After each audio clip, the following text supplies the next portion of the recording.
সম্মানিত মসজিদের মুসাল্লি, প্রশংসা আল্লাহর জন্য, শান্তি অবতীর্ণ হোক আল্লাহ রাসূলের উপর সাল্লাল্লাহু আলাইহি ওয়াসাল্লাম। আজ জুমার খুতবায় সংক্ষিপ্ত সময়ে বক্তব্যের বিষয় সাধারণ দান। দান সম্পর্কে আমরা এক গুরুত্বপূর্ণ সংক্ষিপ্ত তথ্যবহুল বিবরণের চেষ্টা করব ইনশাআল্লাহুল আজিজ। সাধারণত আমরা 11 মাস দান করে থাকি। বিশেষভাবে রমজানকে সামনে রেখে আমাদের দান করা একান্ত জরুরি। সাথে সাথে আমরা অবগত আছি যে এবাদতের জগতে সবচেয়ে শক্তিশালী ক্ষমতাধর এবাদত হলো দান। সলাতের মাধ্যমে আল্লাহকে সবচেয়ে বেশি ডাকা যায়, তবে সিয়ামের মাধ্যমে আল্লাহ তাআলাকে সবচেয়ে বেশি সন্তুষ্ট করা যায়। এরপরেও দান সবচেয়ে শক্তিশালী ক্ষমতাধর ভিন্ন ধরনের ইবাদত। কাজেই প্রত্যেকটা মানুষকে কম হোক বেশি হোক দান করা উচিত। বিশেষভাবে রমজান মাসে দান করা উচিত। সম্মানিত মসজিদের মুসাল্লি, আল্লাহ তাআলা বলেন, ইয়ামহাকুল্লাহু রিবা ওয়া ইরবিস সাদাকাত। সুদ মানুষের অর্থ সম্পদকে সংকুচিত করে আর দান মানুষের অর্থ সম্পদকে বেশি করে দেয়। অত্র আয়াতের বাহ্যিক অর্থ আমাদের বুঝের বাইরে। অত্র আয়াতে আল্লাহ তাআলা বলেন, আল্লাহ তাআলা মানুষের অর্থ সম্পদকে কমিয়ে দেন, সংকুচিত করে দেন সুদের মাধ্যমে। আমরা বাহ্যিকভাবে দেখি মানুষ যদি সুদ খায় তাহলে টাকা বাড়ে, আবার দান করলে যেই পরিমাণ দান করে সেই পরিমাণ কমে যায়। আসলে আমাদেরকে এখানে বুঝতে হবে যে এতে বরকত বাড়ে, আমি বাহ্যিকভাবে বুঝতে না পারলেও। এ ব্যাপারে আবু হুরায়রা রাদিয়াল্লাহু তাআলা আনহু বলেন, রাসূল সাল্লাল্লাহু আলাইহি ওয়াসাল্লাম বলেছেন, মা নাকাসাত সাদকাতুন মিন মাল। দান মানুষের অর্থ সম্পদকে কমিয়ে দেয় না, বরং দান মানুষের অর্থ সম্পদকে বেশি করে দেয়। আবু হুরায়রা রাদিয়াল্লাহু তাআলা আনহু বলেন, রাসূল সাল্লাল্লাহু আলাইহি ওয়াসাল্লাম বলেছেন, আল্লাহ তাআলা বলেন হাদিসে কুদসি, ইবনে আদম উনফিক আলাইকা। এ আদমের ছেলে মেয়ে শোনো, তোমরা দান করো, আমি তোমাদেরকে দান করব। তোমরা যদি দান করো তাহলে আমি তোমাদের অর্থ সম্পদ বেশি করে দিব। আবু উমামা রাদিয়াল্লাহু তাআলা আনহু বলেন, রাসূল সাল্লাল্লাহু আলাইহি ওয়াসাল্লাম বলেছেন, আল্লাহ তাআলা বলেন, ইবনে আদম, এ আদমের ছেলে মেয়ে শোনো, তোমার উপার্জিত সম্পদ তোমার খাওয়ার পরে যা বেশি হয়ে যায়, এইটা যদি তুমি দান করো তাহলে তোমার জন্য ভালো। আর তুমি যদি এটা আটকিয়ে রাখো, দান না করো, তাহলে এটা তোমার জন্য ক্ষতিকারক। এইটা তোমার জন্য অর্থ সম্পদে অনিষ্ট বহন করে নিয়ে আসে। সম্মানিত মসজিদের মুসাল্লি, অত্র হাদিসগুলিতে আমরা বুঝতে পারছিলাম যে মানুষের অর্থ সম্পদ দান করলে বাড়ে, যা আল্লাহ তাআলা বলেন। আল্লাহ তাআলা অন্য জায়গায় বলেন, মানজাল্লাযী ইউকরিদুল্লাহ কারজান হাসানা। যে ব্যক্তি আল্লাহ তাআলাকে কর্জে হাসানা দিবে, ফায়ুযাইফাহু লাহু আযাফান কাসীরা, তাহলে আল্লাহ তাআলা তার অর্থ সম্পদকে শতগুণে বেশি করে দিবেন। কত গুণ বেশি করবেন তা আল্লাহ উল্লেখ করেননি, শত শত গুণে বেশি করবেন, এই কথা আল্লাহ তাআলা বলেন। অত্র আয়াতে বোঝা যায় যে মানুষ যদি মানুষকে অর্থ সম্পদ দান করে, অসহায় নিঃস্ব মানুষকে দান করে, তাহলে আল্লাহ তাআলা তার অর্থ সম্পদকে বেশি থেকে বেশি করে দিবেন, শতগুণে বেশি করে দিবেন। আল্লাহ তাআলা অন্যত্রে বলেন, আল্লাযীনা ইনফিকুনা আমওয়ালাহুম বিল-লাইলি ওয়ান-নাহার, যারা তাদের অর্থ সম্পদকে দিনে রাতে দান করে, সিররাও ওয়া আলানিয়া, প্রকাশ্যভাবে দান করে, গোপনে দান করে, ফালাহুম আজরুহুম ইনদা রাব্বিহিম, নিশ্চয়ই তাদের প্রতিপালকের নিকটে তাদের জন্য প্রতিদান রয়েছে। ওয়ালা খাউফুন আলাইহিম ওয়ালা হুম ইয়াহজানুন, তাদের কোনো ভীতি আশঙ্কা নেই, বিচারের মাঠে তাদের কোনো চিন্তা থাকবে না, তারা বিচারের মাঠে চিন্তিত হবে না। সম্মানিত মসজিদের মুসল্লি, অত্র আয়াতে আল্লাহ তাআলা দানের ফলাফলে তিনটি কথা বলেন। মানুষ যদি তাদের অর্থ সম্পদকে দান করে, তাহলে আল্লাহ তাআলা তার প্রতিদান দিবেন। প্রতিদান দুনিয়াতে অর্থ সম্পদ বেশি করে দিবেন, প্রতিদান তার নেকি বেশি করে দিবেন, প্রতিদান বিচারের মাঠে তার কোনো প্রকার সমস্যা থাকবে না। যা আল্লাহ তাআলা পরের অংশে বলেন, ওয়ালা খাউফুন আলাইহিম ওয়ালা হুম ইয়াহজানুন, তার কোনো আশঙ্কা, কোনো ভীতি, কোনো ভয় থাকবে না। সেই ইহকালেও নিরাপদে থাকতে পারে সার্বিক সমস্যা থেকে, পরকালেও নিরাপত্তা থাকবে সার্বিক সমস্যা থেকে, কোনো চিন্তা তাকে স্পর্শ করবে না, যা আল্লাহ তাআলা বলেন। এ ব্যাপারে আবু হুরায়রা রাদিয়াল্লাহু তাআলা আনহু বলেন, রাসূল সাল্লাল্লাহু আলাইহি ওয়াসাল্লাম বলেছেন, তাসাদ্দাকু, তোমরা দান করো, ইয়াতি আলাইকুম জামানুন, তোমাদের উপর এমন একটা সময় চলে আসবে, ইয়ামসির রাজুলু বিসাদাকাতিহি, মানুষ তার দান নিয়ে ঘুরবে, ফালা ইয়াজিদু, কিন্তু এমন ব্যক্তিকে পাবে না যে তার দানকে গ্রহণ করবে। যার কারণেই মানুষকে দানের হাত প্রশস্ত করতে হবে। রাসূল সাল্লাল্লাহু আলাইহি সাল্লাম পরের বাক্যে বলেন, ফায়াকুলুর রাজুল, ওই সময়ে মানুষ বলবে, লাউ আতাইতা বিলামস বিহা লাকাবিলতুহু ফামাল ইয়াউম ফালা হাজাত আলী বিহা, যদি তুমি অর্থ সম্পদ কালকে নিয়ে আসতে তাহলে আমি গ্রহণ করতাম, আজকে অর্থ সম্পদের কোনো প্রয়োজন নেই। মানুষের অর্থ সম্পদ বেশি হয়ে যাওয়ার কারণে এমন হতে পারে, সামাজিক সমস্যা, বালা মুসিবত এমন বেশি হয়ে যাবে, মানুষ শুধু বাঁচার পথ খুঁজবে, মানুষের অর্থ সম্পদ গ্রহণ করবে না, এটাও হতে পারে। রাসূল সাল্লাল্লাহু আলাইহি সাল্লাম বলেন, এমন একটা সময় চলে আসবে যেই সময়ে তোমরা দান করতে চাইবে, কিন্তু কোথায় করবে সেরকম মানুষ পাবে না, ওই সময়ের পূর্বেই তোমরা দান করো। হারেস ইবনে ওয়াহাব রাদিয়াল্লাহু তাআলা আনহু বলেন, রাসূল সাল্লাল্লাহু আলাইহি ওয়াসাল্লাম একদা বললেন, একজন সাহাবী জিজ্ঞাসা করলেন, আইয়ুস সাদকাতে আযম, সবচেয়ে কোন দানে বেশি নেকি হয়? তখন রাসূল সাল্লাল্লাহু আলাইহি সাল্লাম উত্তরে বললেন, আনতা সাদ্দাক, তুমি দান করবে, ও আনতা সাহিহ, তখন তুমি সুস্থ, শাহীহুন, তুমি অর্থের প্রতি লোভী, অতাকশাল ফাকরা, দরিদ্র হয়ে যাওয়ার আশঙ্কা করো, অতামালুল গেনা, তোমার অর্থ সম্পদ বেশি হোক এইটা তোমার পরিকল্পনা থাকে। এই অবস্থায় যদি তুমি দান করো তাহলে সবচেয়ে বেশি নেকি হবে। অত্র বুখারী মুসলিমের হাদিসে দানে সবচেয়ে বেশি নেকির 4টি কারণ উল্লেখ করা হয়েছে। তার একটি কারণ হচ্ছে, মানুষ যখন নিজে সুস্থ, মানুষ তো বিপদে পড়ে সাধারণত দান করতে চায়, সাধারণত মানত মেনে থাকে, কিন্তু সুস্থ অবস্থায় মানুষ দান করা প্রয়োজন মনে করে না।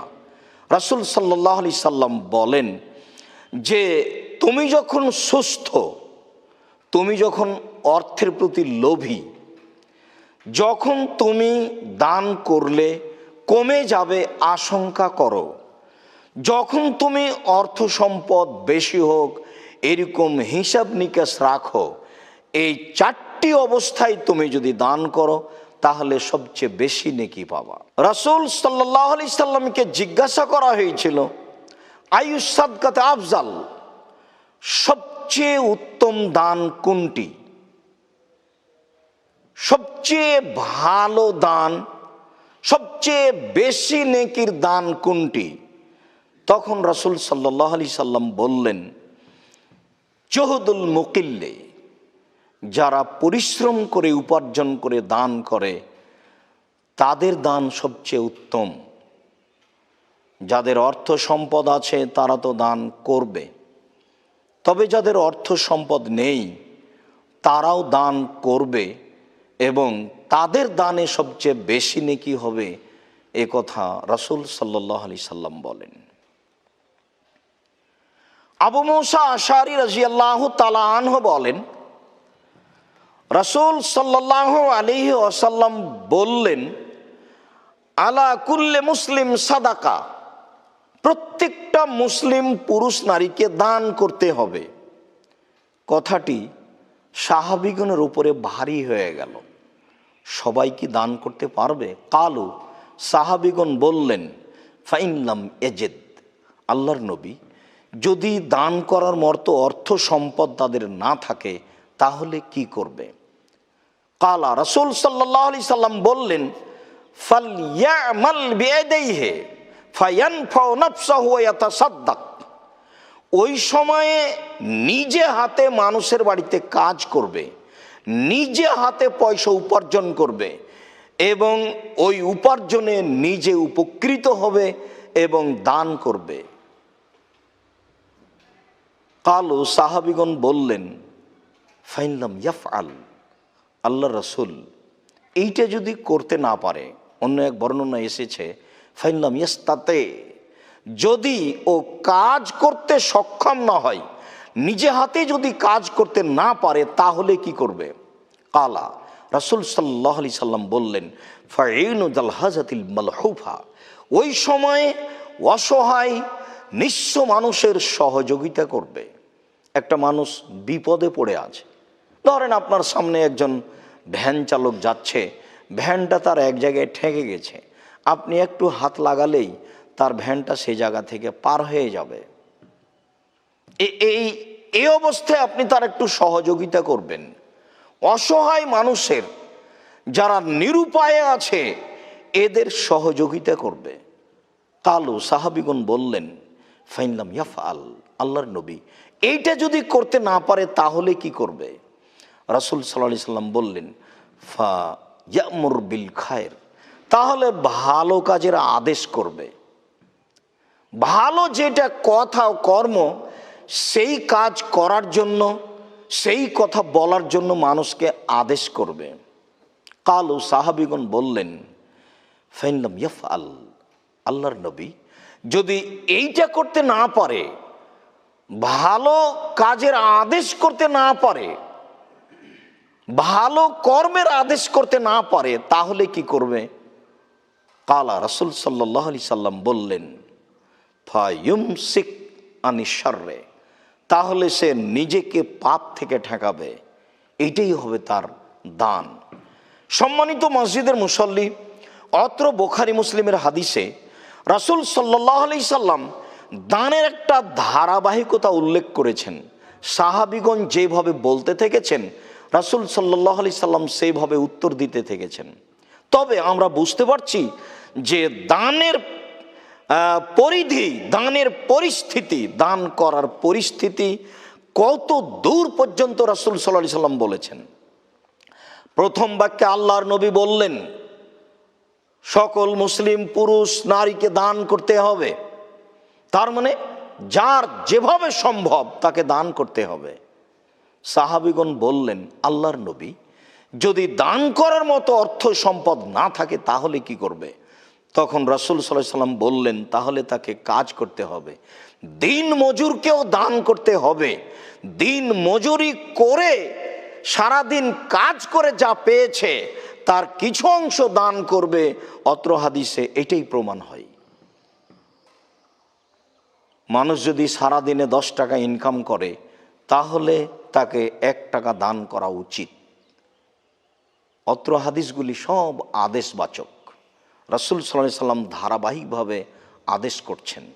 সাহাবীগণ বলছেন, মানুষ যদি নিজে হাতে কাজ করতে না পারে তাহলে কি করবে? রাসূল সাল্লাল্লাহু আলাইহি সাল্লাম বলছেন, অসহায় মানুষকে সহযোগিতা করবে, এটাও দান। সাহাবীগণ বললেন, যদি অসহায় মানুষকে সাহায্য করতে না পারে তাহলে কি করবে? তখন রাসূল সাল্লাল্লাহু আলাইহি সাল্লাম বললেন, তাহলে সে ভালো কাজের আদেশ করবে। সাহাবীগণ বললেন, আল্লাহর নবী, যদি মানুষ ভালো কাজের আদেশ করতে না পারে তাহলে কি করবে? তখন রাসূল সাল্লাল্লাহু আলাইহি সাল্লাম বললেন, মানুষ নিজেকে পাপ থেকে ঠেকাবে, এটাই হলো সাদকা। সম্মানিত মসজিদের মুসল্লি, আমরা অত্র হাদিসের একটা ফলাফল বুঝতে পারছি যে মানুষকে কিভাবে দান করতে হবে। উপার্জন করেও দান করতে হবে, দিন মজুরি করেও দান করতে হবে, এবং এই পথগুলি সব নেকির পথ, এই পথগুলি সব দানের পথ। আবু যার গিফারি রাদিয়াল্লাহু তাআলা আনহু বলেন, রাসূল সাল্লাল্লাহু আলাইহি ওয়াসাল্লাম একদা বললেন, ইন্না বিকুল্লি তাসবিহাতিন সাদাকা, নিশ্চয় প্রত্যেক সুবহানাল্লাহ দান। মানুষ যদি মুখে সুবহানাল্লাহ বলে তাহলে সে দানের নেকি পাবে। ওয়া কুল্লি তাহমিদাতিন সাদাকা, প্রত্যেক আলহামদুলিল্লাহ সাদাকা। মানুষ যদি মুখে আলহামদুলিল্লাহ বলে তাহলে সে দানের নেকি পাবে।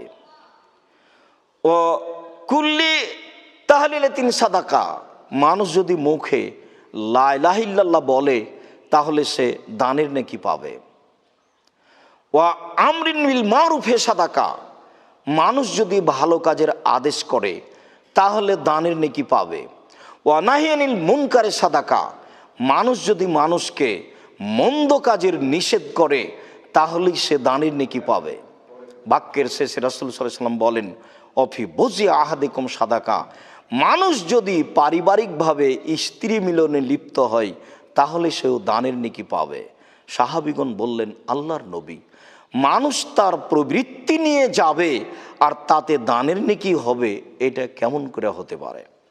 রাসূল সাল্লাল্লাহু আলাইহি ওয়াসাল্লাম বললেন, এই কাজটি যদি অন্যায়ভাবে হতো তাহলে কি হতো? তখন রাসূল সাল্লাল্লাহু আলাইহি ওয়াসাল্লাম বললেন, যদি এই কাজটি অন্যায়ভাবে হওয়াতে পাপ হয় তাহলে ন্যায়ভাবে হওয়াতে দানের নেকি হবে।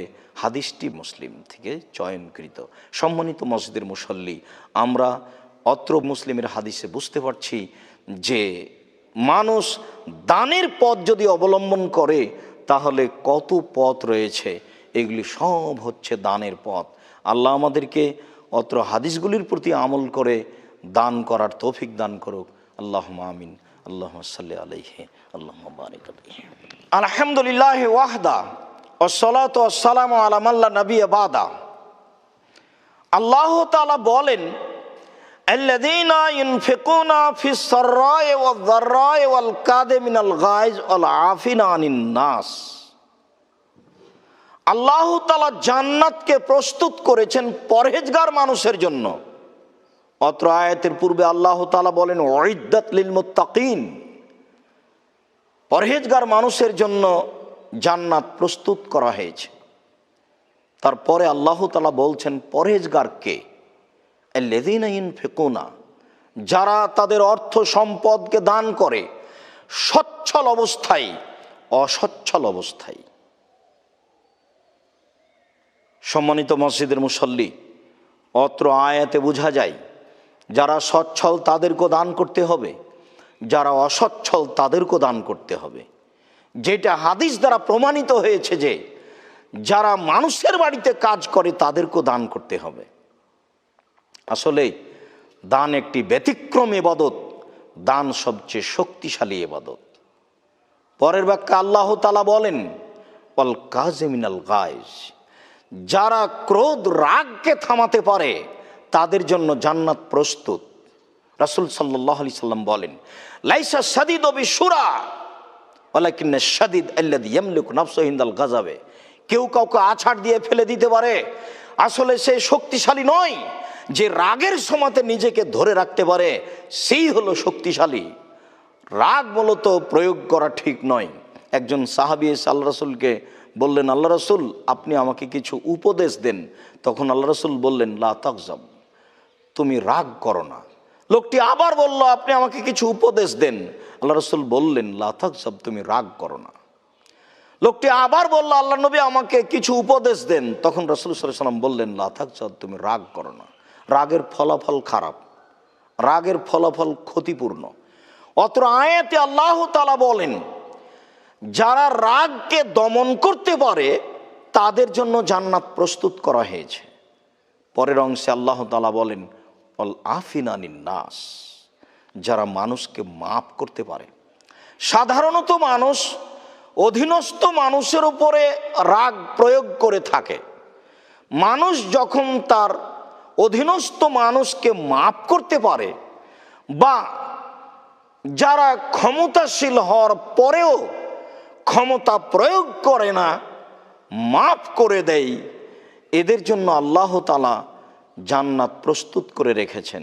সম্মানিত মসজিদের মুসল্লি, অত্র আয়াতে আল্লাহ তাআলা জান্নাত প্রস্তুত করে রেখেছেন যেসব মানুষের জন্য, সেসব মানুষের তিনটি গুণের কথা বলেছেন। তার একটি গুণ হচ্ছে যারা সচ্ছল অসচ্ছল অবস্থায় দান করতে পারে তাদের জন্য জান্নাত প্রস্তুত। আল্লাহ তাআলা এটাকেই প্রথমে বলেছেন। আল্লাহ তাআলা অন্যত্রে বলেন ওমা ইউকা শুহা নাফসিহি ফাউলাইকা হুমুল মুফলিহুন, যারা নিজেদেরকে কৃপণতা থেকে বাঁচাতে পারে তারাই হচ্ছে সফল মানুষ। সচ্ছল হওয়ার পরে যদি দান করে তাহলে সে নিজেকে কৃপণতা থেকে বাঁচিয়ে নিল। অসচ্ছল হওয়ার পরেও যদি মানুষ দান করে তাহলে সে নিজেকে কৃপণতা থেকে বাঁচিয়ে নিল। সম্মানিত মসজিদের মুসল্লি, দান করার বিপরীত কর্ম হচ্ছে দান না করা। দান করার বিপরীত কর্ম হচ্ছে কৃপণ হওয়া। কৃপণের ব্যাপারে আল্লাহ তাআলা বলেন যারা নিজেকে কৃপণতা থেকে বাঁচিয়ে নেই তারাই সফল মানুষ। রাসূল সাল্লাল্লাহু আলাইহি সাল্লাম এ ব্যাপারে বলেন, সাদ ইবনে আবি ওয়াক্কাস রাদিয়াল্লাহু তাআলা আনহু বলেন কানান নবী সাল্লাল্লাহু আলাইহি সাল্লাম ইয়াকুলু দুবরা কুল্লি সালাতিন, প্রত্যেক সালাতে সালাম ফিরার পূর্বে রাসূল সাল্লাল্লাহু আলাইহি সাল্লাম বলতেন আল্লাহুম্মা ইন্নী আউযু বিকা মিনাল জুবনে ওয়া আউযু বিকা মিনাল বুখল ওয়া আউযু বিকা আন উরাদ্দা ইলা আরযালিল উমর। হে আল্লাহ, আমি তোমার নিকটে আশ্রয় চাচ্ছি, পানাহ চাচ্ছি ভীরুতা হতে। কোনো কাজ কর্মে যেন আমার মধ্যে ভীরুতা না আসে, আমার মধ্যে যেন ভয় ভীতি আশঙ্কা না আসে। আমি যেন কাজ করতে পারি, কাজে যেন সফলতা পাই। তুমি আমাকে এই সুযোগ করে দাও। আমি ভীরুতা থেকে তোমার কাছে আশ্রয় চাই। আমার ভিতরে যেন ভীতি ভীরুতা কাজ না করে। আউযু বিকা মিনাল বুখল, আল্লাহ আমি তোমার কাছে কৃপণতা থেকে বাঁচতে চাই। আমি তোমার নিকটে কৃপণ হতে পানাহ চাই। সম্মানিত মসজিদের মুসল্লি, অত্র বুখারী মুসলিমের হাদিসে খুব স্পষ্টভাবে প্রমাণ হয় যে রাসূল সাল্লাল্লাহু আলাইহি সাল্লাম নিজে প্রত্যেক সালাতে সালাম ফিরার পূর্বে কৃপণতা থেকে বাঁচতে চাইতেন। অবশ্যই কৃপণতা ভয়াবহ কিছু, যা মানুষের ক্ষতি করে। আবু হুরায়রা রাদিয়াল্লাহু তাআলা আনহু বলেন রাসূল সাল্লাল্লাহু আলাইহি সাল্লাম বলেছেন ইত্তাকু যুলমা ফাইন্না যুলমা যুলুমাতুন, তোমরা মানুষের প্রতি অত্যাচার করা থেকে বেঁচে থাকো, নিশ্চয় অত্যাচারের ফলাফল অন্ধকার। যারা মানুষের প্রতি অন্যায় অবিচার অত্যাচার করবে বিচারের মাঠ তারা অন্ধকার পাবে, তারা বিচারের মাঠে সফলতা আনতে পারবে না।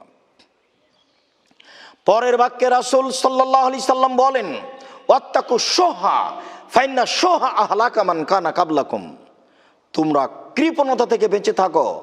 নিশ্চয় কৃপণতা পূর্বের মানুষকে ধ্বংস করেছে। যারা কৃপণতার পথ অবলম্বন করেছে তারা ধ্বংস হয়েছে, যারা কৃপণতার পথ অবলম্বন করবে তারা ধ্বংস হবে। সম্মানিত মসজিদের মুসল্লি, কৃপণতা একটি ভয়াবহ খারাপ জিনিস, একটি খারাপ আচরণ, একটি খারাপ বৈশিষ্ট্য, একটি অকল্যাণকর বৈশিষ্ট্য, যেটা জরুরিভাবে পৃথিবীর সকল মুসলিম পুরুষ নারীকে নিজের ভিতর থেকে দূর করতে হবে। আবু হুরায়রা রাদিয়াল্লাহু তাআলা আনহু বলেন, রাসূল সাল্লাল্লাহু আলাইহি সাল্লাম বলেছেন, সালাসুন মুহলিকাতুন ওয়া সালাসুন মুনজিয়াতুন, তিনটি কাজে মানুষ বেঁচে যায়, তিনটি কাজে মানুষ ধ্বংস হয়ে যায়। ফাম্মাল মুনজিয়াত, যে তিনটি কাজে মানুষ বেঁচে যায় তার একটি হচ্ছে তাকওয়াল্লাহ ফিস সিররি ওয়াল আলানিয়া, গোপনে ও প্রকাশ্যে আল্লাহকে ভয় করে যে সেই বেঁচে যাবে, সেই সফল হবে। দুই, অলিকতেসাদ ফিল ফাকরে ওয়াল গিনা, খরচে যে মধ্যম পন্থা অবলম্বন করে, অর্থ সম্পদ বেশি হলেও খরচ মধ্যম পন্থায় করতে হবে, অর্থ সম্পদ কম হলেও কমের গতিতে মধ্যম পন্থায় খরচ অবলম্বন করতে হবে, তাহলে সে সফল হবে। অকৌলুল হক ফির রেজা ওয়াস সাখা, আর পরিস্থিতি জটিল হোক আর পরিস্থিতি সহজ হোক, সত্য কথা বলতে হবে। পরিস্থিতি কঠিন ও সহজ অবস্থায়, উভয় অবস্থায় যে সত্য কথা বলতে পারে সেই সফল মানুষ। এই তিন শ্রেণীর মানুষ সফল হবে বলে রাসূল সাল্লাল্লাহু আলাইহি সাল্লাম বলেন। তিনি বলেন, অম্মাল মুহলিকাত, যেসব কাজগুলিতে মানুষ ধ্বংস হবে তার এক নম্বর কাজ হচ্ছে সহুন্নতা, কৃপণতাকে যে মেনে নেয়। দান করার পরিস্থিতি এসেছে, দান করার সুযোগ এসেছে, তারপরেও দান করে না। যেমন এখন সারা বিশ্বের অবস্থা, দেশের অবস্থা, দিনমজুর কাজ করতে পারে না, কাজের সুযোগ নেই। এ অবস্থায় এই সময় মানুষের একটা দানের সুযোগ এসেছে। যারা ভিক্ষা করে রুজি উপার্জন করে তারা রাস্তাঘাটে চলতে পারে না, তাদের এখন উপার্জনের কোনো পথ নেই। এটাই হচ্ছে মানুষের একটা দান করার বড় পথ। যখন দান করার সুযোগ এসেছে তখন সে নিজেকে গুটিয়ে নিয়েছে, এ মানুষ ধ্বংস হবেই। কৃপণতাকে মেনে নিয়েছে যে এই সময়ে মানুষকে কৃপণতা থেকে বের হয়ে আসতে হবে। সম্মানিত মসজিদের মুসল্লি, সম্মানিত পৃথিবীর মুসলিম ভাই বোন, আমরা রাসূল সাল্লাল্লাহু আলাইহি সাল্লামের অত্র হাদিসটি আপনাদের সামনে পেশ করে কৃপণতাকে দূর করার জন্য অনুরোধ জানাচ্ছি, দানের হাতকে প্রশস্ত করার জন্য অনুরোধ জানাচ্ছি। আপনি সচ্ছল হন অসচ্ছল হন, সর্ব অবস্থায় আপনি দানের হাতকে প্রশস্ত করুন। পরের দুটি বাক্যে রাসূল সাল্লাল্লাহু আলাইহি সাল্লাম বলেন, ওয়াহাউন মুত্তাবা, প্রবৃত্তিকে মেনে চলে যে সে ধ্বংস হবেই। দোকানে বসে আড্ডা পিটে মানুষের বদনামে লিপ্ত থাকে, মানুষের গীবত পরনিন্দায় ব্যস্ত থাকে, সুদ ঘুষে ব্যস্ত থাকে, অন্যায় অবিচারে ব্যস্ত থাকে, যারা মন্দ কাজে ব্যস্ত থাকে, প্রবৃত্তির অনুসরণ করে, তারা ধ্বংস হবে। পরের বাক্যে রাসূল সাল্লাল্লাহু আলাইহি ওয়াসাল্লাম বলেন, ওয়া ইজাবুল মারই বিনাফসিহি ওয়া আশাদ্দুহুন্না, আত্ম অহংকারী যে সে ধ্বংস হবে। এই তিনটির মধ্যে অহংকারী হচ্ছে সবচেয়ে জটিল। হিসাব করে চলতে হবে মানুষকে কথা ও কর্মে। সম্মানিত মসজিদের মুসল্লি, আমরা বলছিলাম কৃপণতা একটি মন্দ কর্ম, যা থেকে রাসূল সাল্লাল্লাহু আলাইহি সাল্লাম সব সময় পরিত্রাণ চাইতেন, যা থেকে রাসূল সাল্লাল্লাহু আলাইহি সাল্লাম সালাতে সালাম ফিরার পূর্বে পরিত্রাণ চাইতেন, পানাহ চাইতেন, যার ফলাফল ধ্বংস বলে রাসূল সাল্লাল্লাহু আলাইহি সাল্লাম উল্লেখ করেন। অতএব আমরা কৃপণতা থেকে নিজেকে বাঁচানোর প্রাণপণে চেষ্টা করি। আল্লাহ আমাদের তৌফিক দান করুক, আল্লাহুম্মা আমিন। উকবা ইবনে আমির রাদিয়াল্লাহু তাআলা আনহু বলেন, রাসূল সাল্লাল্লাহু আলাইহি ওয়াসাল্লাম বলেছেন, কুল্লু ইমরিন ফি যিল্লি সাদাকাতি, প্রত্যেক দানকারী বিচারের মাঠে তার দানের ছায়াতলে থাকবে। যতক্ষণ পর্যন্ত বিচার শেষ না হবে। সম্মানিত মসজিদের মুসল্লি, দানের অনেক ফজিলত, দানের অনেক গুরুত্ব। তার একটি বড় গুরুত্ব অত্র হাদিসে প্রমাণ হয়। উকবা ইবনে আমির রাদিয়াল্লাহু তাআলা আনহু বলেন, রাসূল সাল্লাল্লাহু আলাইহি সাল্লাম বলেছেন, প্রত্যেকটা মানুষ বিচারের মাঠে তার দানের ছায়াতলে থাকবে যতক্ষণ পর্যন্ত মানুষের মাঝে বিচার শেষ না হবে। দান একটি অতীব গুরুত্বপূর্ণ জিনিস। দান মানুষের সম্মান বাড়ায়, দান মানুষের কবরের শাস্তি মিটিয়ে দেয়। উকবা ইবনে আমির রাদিয়াল্লাহু তাআলা আনহু বলেন, রাসূল সাল্লাল্লাহু আলাইহি সাল্লাম বলেছেন, ইন্না সাদকাতা লা তুতফিউ হাররাল কুবুরে, ইন্না সাদকাতা লা তুতফিউ আন আহলিহা হাররাল কুবুরে। নিশ্চয় দানকারীর পক্ষ থেকে কবরের শাস্তিকে বন্ধ করে দেয়, মিটিয়ে দেয়। দানের কত ক্ষমতা তা বোঝাতে অক্ষম। সম্মানিত মসজিদের মুসল্লি, রাসূল সাল্লাল্লাহু আলাইহি সাল্লাম যা বলেছেন, এই বাক্যগুলি আজ থেকে নিয়ে 1450 বছর পূর্বে মুহাম্মদ সাল্লাল্লাহু আলাইহি সাল্লাম এভাবে বলেন। তিনি বলেন, নিশ্চয় দান মানুষের কবরের শাস্তিকে বন্ধ করে দেয়। পরের বাক্যে তিনি বলছেন, ওয়াইন্নামা ইয়াস্তাজিল্লুল মুমিন ইয়াউমাল কিয়ামা ফি জিল্লি সাদাকাতিহি। নিশ্চয় মুমিন পুরুষ নারী বিচারের মাঠে তার দানের ছায়াতলে থাকবে। তার মানে দানের অনক্ষম। রাসূল সাল্লাল্লাহু আলাইহি সাল্লাম বলেছেন, ইন্না সাদকাতা লা তুতফুল খাতিয়াতা কামা ইতফুল মাউন নারা। নিশ্চয় দান মানুষের পাপকে মিটিয়ে দেয় যেইভাবে পানি আগুনকে নিভিয়ে দেয়। সম্মানিত মসজিদের মুসল্লি, বলছিলাম দানের ক্ষমতা। দান সবচেয়ে শক্তিশালী ইবাদত, সবচেয়ে ক্ষমতাধর ইবাদত। আল্লাহকে ডাকার সবচেয়ে বড় মাধ্যম সলাৎ, এ কথা ঠিক। তবে সলাৎ এইভাবে মানুষের কবরের শাস্তি বন্ধ করে দেয়, এ কথা রাসূল সাল্লাল্লাহু আলাইহি সাল্লাম বলেননি। সিয়াম দিয়ে আল্লাহকে সবচেয়ে বেশি সন্তুষ্ট করা যায়, এই কথা ঠিক। সিয়ামের ফলাফল জান্নাত, এটাও ঠিক। তবে সিয়াম মানুষের কবরের শাস্তিকে বন্ধ করে দেয়, এই কথা রাসূল সাল্লাল্লাহু আলাইহি সাল্লাম বলেননি। সিয়াম ওইভাবে মানুষের পাপকে মিটিয়ে দেয়, পানি যেভাবে আগুনকে নিভিয়ে দেয়, এই কথা রাসূল সাল্লাল্লাহু আলাইহি সাল্লাম বলেননি। তবে দানের ব্যাপারে রাসূল সাল্লাল্লাহু আলাইহি সাল্লাম বলছেন যে দান মানুষের পাপকে মিটিয়ে দেয় যেভাবে পানি আগুনকে নিভিয়ে দেয়। রাসূল সাল্লাল্লাহু আলাইহি সাল্লাম বলেছেন, ইন্না সাদকাতা সিররে তুতফিউ গাযাবার রাব্বে। নিশ্চয় গোপন দান আল্লাহ তাআলার রাগকে মিটিয়ে দেয়। সম্মানিত মসজিদের মুসল্লি, প্রকাশ্যে দান করা যায়, গোপনেও দান করা যায়। আল্লাহ তাআলা বলছেন, আল্লাযীনা ইউনফিকুনা আমওয়ালাহুম বিল-লাইলি ওয়ান-নাহার সিররান ওয়া আলানিয়া। যারা তাদের অর্থ সম্পদ দিন রাত দান করে, দিনে করে, রাতে করে, গোপনে করে, প্রকাশ্যে করে, অপ্রকাশ্যে করে, তাদের জন্য রয়েছে তাদের প্রতিপালকের নিকটে প্রতিদান। অত্র আয়াতে প্রকাশ্যে দান করা যায়, যা প্রমাণ হয়। রাসূল সাল্লাল্লাহু আলাইহি সাল্লাম সেই দিন বলেছিলেন, যেদিন তিনি তাবুকে যাওয়ার জন্য প্রস্তুতি নিয়েছিলেন, তিনি বলেছিলেন সংকটময় অবস্থায় তাবুকের যুদ্ধে যেতে হবে, কে কি দান করতে প্রস্তুত? ওই সময়ে উমর রাদিয়াল্লাহু তাআলা আনহু বলেছিলেন, আমি আমার অর্থ সম্পদের অর্ধেক দিলাম। রাসূল সাল্লাল্লাহু আলাইহি সাল্লাম বলেন, আবু বকর সিদ্দিক রাদিয়াল্লাহু তাআলা আনহু বললেন, আল্লাহর নবী, আপনাকে এবং আল্লাহকে আমার বাড়িতে রেখে যা আছে সবই দিয়ে দিলাম। হয়তোবা তার দান দিয়ে ভ্যান ভাড়াও হবে না, কিন্তু তিনি যে বাক্য ব্যবহার করেছেন, এই বাক্যকে ডিঙ্গিয়ে পৃথিবীর কোনো মানুষ যেতে পারবে না। সেদিন ওমর রাদিয়াল্লাহু তাআলা আনহু বলেছিলেন, আমি আজ ভেবেছিলাম আজকে নেকি করে আবু বকর সিদ্দিককে উপেক্ষা করে যাব, কিন্তু তিনি যা বললেন তাতে দেখলাম আমি কোনোদিনই তাকে উপেক্ষা করে যেতে পারবো না।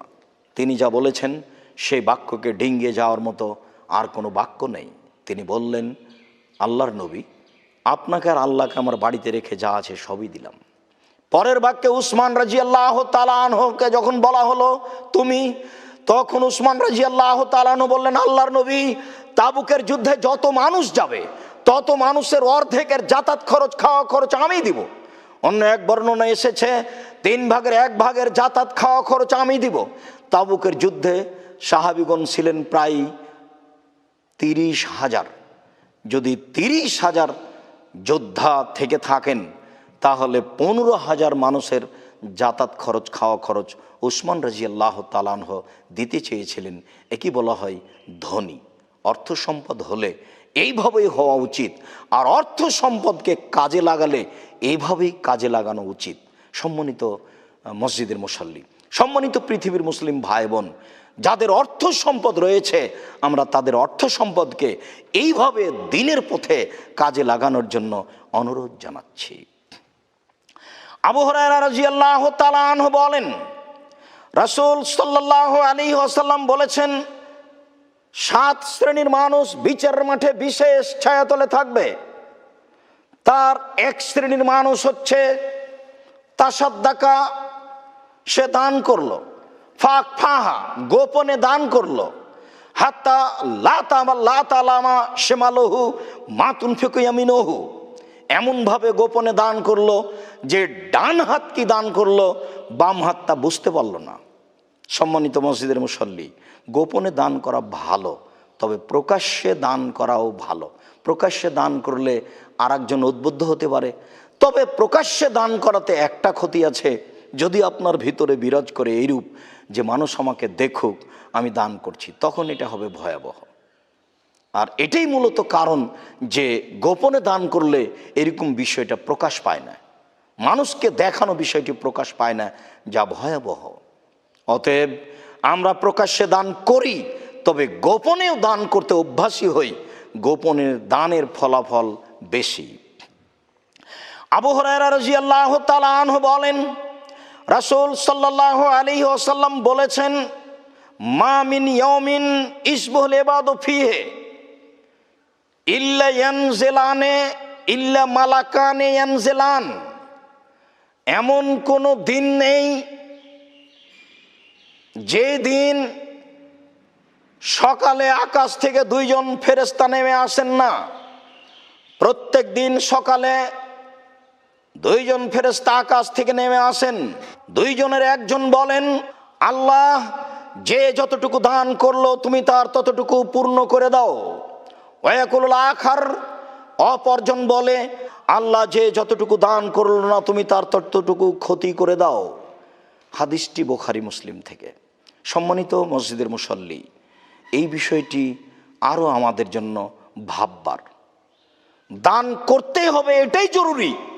যেটুকু করব সেটুকু আল্লাহ তাআলা পূর্ণ করে দিবেন, যা আল্লাহ তাআলা নিজে বলেন হাদিসে কুদসি, যা আল্লাহ তাআলা নিজে বলেন কোরআন মাজিদে, ইয়ামহাকুল্লাহুর রিবা ওয়া ইউরবিস সাদাকাত। আল্লাহ তাআলা দানকে বেশি করে দেন আর সুদকে কমিয়ে দেন। যারা দান করে তাদের অর্থ সম্পদ বেশি হয়ে যাবে, যারা সুদ খায় তাদের অর্থ সম্পদ সংকুচিত হয়ে যাবে, কমে যাবে। যেখানে আল্লাহ তাআলা বলেন যারা দান করে তাদের অর্থ সম্পদকে আল্লাহ বেশি থেকে বেশি করে দিবেন, শতগুণে বেশি করে দিবেন, সেটাই হচ্ছে এটা যে যে দান করে ফেরেশতা তখন তার জন্য বলে, আল্লাহ ও যেই পরিমাণ দান করলো সেই পরিমাণ তুমি পূর্ণ করে দাও, আর যেই পরিমাণ দান করলো না সেই পরিমাণ ক্ষতি করে দাও। তাহলে মনে আপনার একটা হিসাবে আসছে যে আমি এই পরিমাণ দান করব বা করতে পারি, এই সময় আপনি এই পরিমাণ দান করছেন না, তাহলে ওই পরিমাণ ক্ষতি হবে, এ কথাই ঠিক। হাদিস বুখারী মুসলিম, সন্দেহের কোনো অবকাশ নেই। সম্মানিত মসজিদের মুসল্লি, আমরা আপনাদেরকে এই হাদিসের প্রতি আমল করার জন্য অনুরোধ জানাচ্ছি। বিশেষভাবে এই রমজান মাসে হাদিসের প্রতি আমল করার জন্য আপনাদেরকে আমি আন্তরিকভাবে অনুরোধ জানাচ্ছি, আপনারা এই হাদিসের প্রতি আমল করুন, নইলে অর্থ সম্পদ ধ্বংস হবে, কমে যাবে, পরকাল ক্ষতিগ্রস্ত হবে, এ কথাই ঠিক। আসমা রাদিয়াল্লাহু তাআলা আনহা বলেন, রাসূল সাল্লাল্লাহু আলাইহি সাল্লাম বললেন, আসমা তাসাদ্দাকি, আসমা তুমি দান করো, একে গুণে রাখো না, তাহলে তোমার দানকে আল্লাহ তাআলা গুণে রাখবেন। বেহিসাব 2 হাতে দান করতে হবে, অত্র হাদিসে এটাই প্রমাণ হয়। পরের বাক্যে রাসূল সাল্লাল্লাহু আলাইহি সাল্লাম বলেন, ফালা তুই ফাইয়াল্লাহু আলাইকে, তুমি দানের হাত বন্ধ করো না, নইলে তোমার প্রতি আল্লাহ তাআলা রহমতের হাতকে বন্ধ করে দিবেন। ইরজাকি মাস্তাতাতে, তুমি সম্ভবপর দান করো, তোমার যেভাবে সহজ সম্ভব হয় তুমি সেভাবেই দান করো। অত্র বুখারী মুসলিমের হাদিসে বোঝা যায়, মানুষ যদি অর্থ সম্পদ গুণে দান করে তাহলে আল্লাহ তাআলা গুণে হিসাব করে নেকি দিবেন, আর মানুষ যদি হিসাব ছাড়াই দান করে তাহলে আল্লাহ তাআলা হিসাব ছাড়াই নেকি দিবেন। মানুষ যদি দানের হাত বন্ধ করে তাহলে আল্লাহ তাআলা তার উপরে দয়া রহমতের হাত, বরকতের হাত বন্ধ করে দিবেন। তাই মানুষকে সম্ভবপর দান করতে হবে। রাসূল সাল্লাল্লাহু আলাইহি সাল্লাম বলেন, আর সাদকাত বুরহান, দান হলো দলিল। এইভাবে রাসূল সাল্লাল্লাহু আলাইহি সাল্লাম কোনো ইবাদতকে বলেননি। এই বাড়ি আমার প্রমাণ, এই যে দলিল, এই জমি আমার প্রমাণ, এই যে দলিল। বিচারের মাঠে আল্লাহকে বলবো জান্নাত পাবো, আল্লাহ যদি বলেন কেন, তাহলে বলবো আমার কাছে দলিল আছে, প্রমাণ আছে। সেটা কি? দান।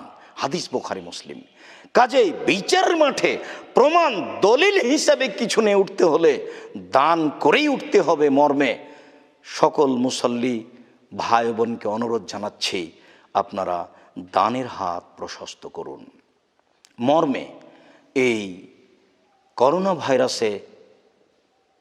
করোনা ভাইরাসের আশঙ্কায় পৃথিবীর দেশের অসহায় দিনমজুর বিপদগ্রস্ত যারা, তাদেরকে সাহায্য সহযোগিতা করুন, তাদের ব্যাপারে দানের হাত প্রশস্ত করুন।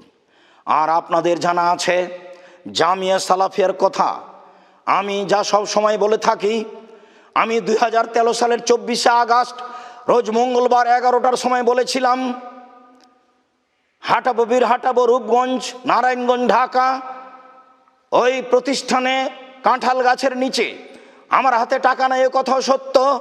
এখানে প্রতিষ্ঠান গড়বে, এ কথাও সত্য। ইনশাল্লাহ গড়বে।